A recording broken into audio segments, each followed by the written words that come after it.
Hello listeners, welcome to my channel Shri audio stories. అతను ఆమె ప్రియుడు పార్ట్ 3. చేతిలోని డైరీ పక్క మీదకు పడేసి బాత్రూంలోకి వెళ్ళి దాదాపు గంట స్నానం చేశాడు మహర్షి. చాలా రోజుల తర్వాత వెచ్చని నీళ్లతో స్నానం శరీరానికి ఎంతో ఆహ్లాదకరంగా అనిపించింది అతనికి. తిరిగి గదిలోకి వచ్చాడు. కళ్ళ మీద నిద్ర కమ్ముకు వస్తుంది. అందులోనూ గత రాత్రి జైలు నుంచి తప్పించుకునే పనిలో అస్సలు నిద్ర లేదు. అలాగే పక్క మీద వాలాడు. చేతికి డైరీ తగులుతుంది. దాన్ని విసుగ్గా పక్కకు విసిరేశాడు. భార్య తాలూకు వస్తువులే కాదు, ఆలోచనలు కూడా అతడిని చిరాకు పరుస్తున్నాయి. అప్పటి వరకు ముంచుకు వచ్చిన నిద్ర దూరమైపోయింది. బలవంతంగా నిద్రపోవడానికి ప్రయత్నం చేశాడు, కానీ నిద్ర రాలేదు. కొంతసేపటికి నెమ్మదిగా నిద్రలోకి జారుతుండగా అతడి ఆలోచనలు అన్నీ గతంలోకి జారుకున్నాయి. స్త్రీ పురుషులు జీవితపు రెండో స్టేజిలో అడుగుపెట్టే సమయం మొదటి రాత్రి శోభనం రాత్రి. వధువు కలలు పునాదులు పడాలన్నా, వరుడు భవిష్యత్ పేకమేడల్లా కూలిపోవాలన్నా ఆ రాత్రే ఆరంభం. ఒకరినొకరు అర్థం చేసుకోవడానికి, ఒకరంటే ఒకరికి ఎంత ఇష్టముందో చూపించుకోవడానికి ఆ రాత్రే జీవితపు పుస్తకపు మొదటి వాక్యం అది. అనగ్రానిత పుష్పాలు సంపూర్ణత్వాన్ని పొందాలన్నా, సలభాలన్నీ వాడిపోవాలన్నా దానికి అంకురం ఆ రాత్రే. ఆ గదిలో జాజిపూల అత్తరు వాసనలు, అగరొత్తుల పరిమళము, పందిరి మంచము, పట్టు పురుపు అన్నీ విహరంతో వేగిపోతూ ఉన్నాయి. శోభనమనగానే అంతవరకు మడత పెట్టబడి బద్ధకంగా రెస్ట్ తీసుకుంటున్న పరుపు హడావిడిగా రొమ్ము విరుచుకొని దుమ్ము దులిపించుకొని కొత్త దుప్పటి పరమయింది. ఇక ఆ మంచం ఆర్భాటమైతే చెప్పనవసరమే లేదు. కదలికలకు అరిస్తే ఆ జంట ఎక్కడ సిగ్గుపడతారోరని బోల్టులన్నీ బిగించుకుంది. ఇక కుసుమాలైతే మాకన్నా సుకుమారంగా ఉన్న వధువు శరీరం అతని బరువుకు ఎక్కడ కందిపోతుందోనని పరుపు నిండా చేరి ముగ్ధత్వంతో పేరంటాల్లా కూర్చున్నాయి కుసుమాలు. ధూపానికైతే విరహం ఎక్కువయ్యి మెలికలు తిరిగిపోతూ గదంతా ఆమె ఉనికి కోసం వెతుకుతుంది. అన్నిటికంటే విషాదంగా ఉన్నది ఆ గదిలో ఒక్క లైటు మాత్రమే. ఆ రాత్రి తన అవసరం ఎవరికీ లేదనే బాధతో అది బాధపడుతూ డిమ్ముగా వెలుగుతుంది. సరిగ్గా అప్పుడు వచ్చాయి ఆడంగుల నవ్వులు. తలుపుల్ని తట్టాయి. గాజుల గలలు ఆమెను లోపలికి తోశాయి. నవ్వులతోనే తలుపులు మూసుకుపోయింది. తనే ముందడుగు వెయ్యాలో, అతనే వచ్చి నడుము చుట్టూ చేతులు వేసి నడిపించుకు వెళతాడో తెలియనట్టు అక్కడే నిలుచుండిపోయింది శ్రీవాణి కొద్దిసేపు.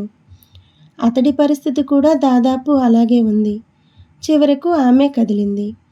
ఆమె అతని ఎదురుగా వచ్చి తల దించుకుని నిలుచుంది. ఆ రాత్రి కోసం మనసులో ఎన్నో రిహార్సల్స్ చేసుకున్నాడు మహర్షి. చివరికి అన్నీ మర్చిపోయి ఏం చేయాలో తెలియనట్టు కొద్ది క్షణాలు అలాగే కూర్చున్నాడు. గడియారంలో సెకన్ల ముళ్ళు క్షణక్షణానికి ముళ్ళులా గుచ్చుతోంది లోపల. అలా తోచిందో ఏమో అతను గొంతు సవరించుకొని కూర్చో శ్రీవాణి అని అన్నాడు. ఆమె నిశ్శబ్దం. పాల గ్లాసుగా అందించి మంచం చివరన కూర్చుంది ఆమె. అతను సగం పాలు త్రాగి గ్లాసు ఆమెకు అందించాడు. ఆమె చొరవగా తాగిన తర్వాత గ్లాసు తీసుకొని పక్కన పెడుతూ ఆమె ముఖాన్ని పరిశీలనగా చూశాడు. పేరుకుపోతుందన్న నిశ్శబ్దం అతనికి అనీజీగా అనిపించింది. దాన్ని భంగపరుస్తూ ఏదైనా మాట్లాడొచ్చు కదా శ్రీవాణి అని అన్నాడు. ఏం మాట్లాడగలను అన్నట్టు ఆమె కనురెప్పల్లో చిన్న కదలిక మొదలైంది. అతని మాటలకు సమాధానం చెప్పకపోతే బాగుండదు అనుకుందేమో. మెల్లగా తలెత్తి ఏం మాట్లాడమంటారు అని అంది. ఏదైనా నీ ఇష్టమైన టాపిక్ అని అడిగాడు. ఆమె సమాధానం చెప్పలేదు. నేలవైపు చూస్తున్న ఆ కళ్ళలో ఏ ఆలోచనలు కదులుతున్నాయో ఏమో అతనికి అర్థం కాలేదు. అంత నిశ్శబ్దాన్ని భరించలేనట్టు ఆమె దగ్గరకు జరిగాడు మహర్షి. చనువుగా ఆమె చేతిని తన చేతిలోకి తీసుకుంటూ నేను నా గురించి కొంత చెప్పాలి అనుకుంటున్నాను అని అన్నాడు. ఆ మాటకు ఆమెకేం మాట్లాడాలో తోచలేదు. క్లుప్తంగా మీ ఇష్టమండి అని అంది. ఆమె గొంతులో నుంచి మాట వెలువడకపోవడమే ముఖ్యం. అతను ఆమెకు మరింత దగ్గరగా జరిగి ఆమె తలను భుజం వంపులో పొదువుకుంటూ, నేనొక ప్రశ్న అడుగుతాను, తప్పుగా అనుకోవు కదా అని అన్నాడు నెమ్మదిగా. మొదటి రాత్రి భర్త ఓ ప్రశ్న వేయడానికి కూడా పర్మిషన్ అడగడం స్త్రీకి గొప్ప సంతృప్తినిస్తుందో. అడగండి అని అంది. పెళ్ళికి ముందు అంటే ఒక్క క్షణం ఆగి పూర్తి చేశాడు. ఎవరినైనా ప్రేమించావా అని అడిగాడు. ముందు ఆమెకు ఆ మాట అర్థం కాలేదు. అర్థం కాగానే చప్పున అతన్ని వదిలేసి దూరంగా జరుగుతూ, మీకెందుకొచ్చింది ఆ అనుమానం అని ప్రశ్నించింది. అతను నవ్వుతూ ఆమె చేతిని తన చేతిలోకి తీసుకొని నొక్కి వదిలేశాడు. అంత కంగారు పడకు, ఊరికే అడిగానంతే, తెలుసుకుందామని అని అన్నాడు. ఆమె వెంటనే తల అడ్డంగా ఊపుతూ, నేను అలాంటి వాటికి చాలా దూరమండి అని అంది అమాయకంగా. ఆమె గొంతులో ప్రతిఫలించిన అమాయకత్వానికి తను ముగ్ధుడైపోయాడు.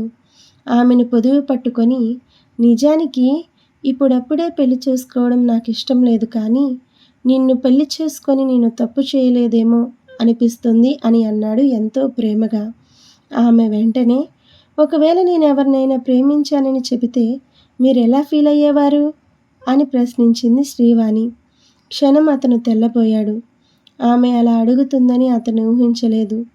తరువాత నవ్వడానికి ప్రయత్నిస్తూ అలా జరగదు అని అన్నాడు. అదేనండి, ఒకవేళ జరిగిందే అనుకోండి, మీరేం చేస్తారు అని మళ్ళీ ప్రశ్నించింది శ్రీవాణి.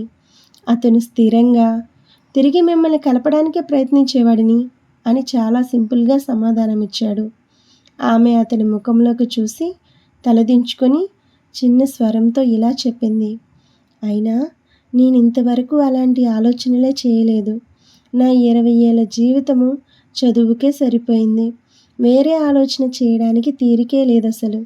కానీ జీవితంలో పెళ్ళంటూ జరిగితే నా సర్వస్వాన్ని అతనికే అర్పించాలని మాత్రం అనుకునేదాన్ని అని చెప్పింది. ఆ మాటలకు అతను ఎంతో సంతోషించాడు. అతడి కళ్ళు చాలా మెరిశాయి. ఆమెను పొదివి పట్టుకున్న అతని చేతులు కంపించాయి. ఆనందంతో వణికిపోయాయి. చప్పున ఆమె బుగ్గన ముద్దు పెట్టుకున్నాడు. తరువాత నెమ్మదిగా దూరంగా జరిగాడు. ఆమె పవిత్రత ముందు తన నిజాయితీ చెప్పాలి అనిపించింది. మనసు కలవాలంటే ముందు తెరలు తీయాలి కదా అని అనుకున్నాడు. వాణి అని అన్నాడు. ఆమె వెంటనే హా చెప్పండి అని చెప్పింది. నేను ఆ అమ్మాయిని ప్రేమించాను. ఆ మాట చెప్పగానే అగ్నిపర్వతాలు బ్రద్దలవ్వలేదు, లావా ఉప్పొంగలేదు. కనీసం చిన్న కంపనం కూడా లేకుండా తలెత్తి అతని కలలోకి వెతుకుతూ, నన్ను ఏడిపించాలని చూస్తున్నారు కదూ అని అడిగింది. ఆమె నమ్మకాన్ని వమ్ము చేయటం ఇష్టం లేకపోయినా ముందే అన్నీ చెప్పేసి దాచుకోవడానికి ఏమీ లేదు అన్నాకే తన వైవాహిక జీవితాన్ని ప్రారంభించాలని అనుకోవడం వలన అతడు మొత్తమంతా చెప్పేశాడు. నిజం వాణి, నేను ఆ అమ్మాయిని ప్రాణప్రదంగా ప్రేమించాను. ఆ అమ్మాయిని నా కాబోయే భార్యగా ఊహించుకున్నాను. ఆమె అంటే ఆమె మిమ్మల్ని విడిచి వెళ్ళిపోయిందా? ఆమె కంఠంలో తీవ్రత లేదు, సానుభూతి ఒకటే ఉంది. అది గమనించి అతను రిలాక్స్ అయ్యాడు. లేదు, ఆమె అసలు నన్ను ఆ దృష్టితో చూడలేదు. ఎంతసేపు నేను నా ఆరాధనే తప్ప ఆమె నా స్నేహాన్ని ఎలా రిసీవ్ చేసుకుంటుందో తెలుసుకోలేకపోయాను. తెలుసుకునేసరికి ఆమె స్నేహం మాత్రమేనని అర్థమైంది. నా ప్రేమ నాలోనే సమాధి చేసుకోవాల్సి వచ్చింది. కానీ ఒక్కటి మాత్రం నిజం, ఇప్పటికీ నేను ఆమెను ప్రాణప్రదంగానే ప్రేమిస్తున్నాను. పూర్తిగా చెప్పాక అతను మొదటి రాత్రే తన పాత అఫైర్ గురించి చెప్పి ఆమెను హర్ట్ చేశానేమో అన్న గిల్టీ ఫీలింగ్ వలన నన్ను క్షమించు వాణి అని అన్నాడు ఎంతో ప్రేమగా. ఆమె అతని ఛాతీ మీద తలనాల్చి ఉంది. అతడు చెప్పడం పూర్తయ్యాక అతనికి మరింత దగ్గరగా జరుగుతూ, నేనెంత అదృష్టవంతురాలినండి అని చెప్పింది. పెళ్లికి ముందు ఎన్నో చెడు తిరుగుళ్ళు తిరిగి అవన్నీ కప్పిపుచ్చుకొని ఏమీ తెలియనట్టు నటించే వాళ్ళు కన్నా ఎన్నో రెట్లు గొప్పవారు మీరు అని చెప్పింది. Thanks for watching.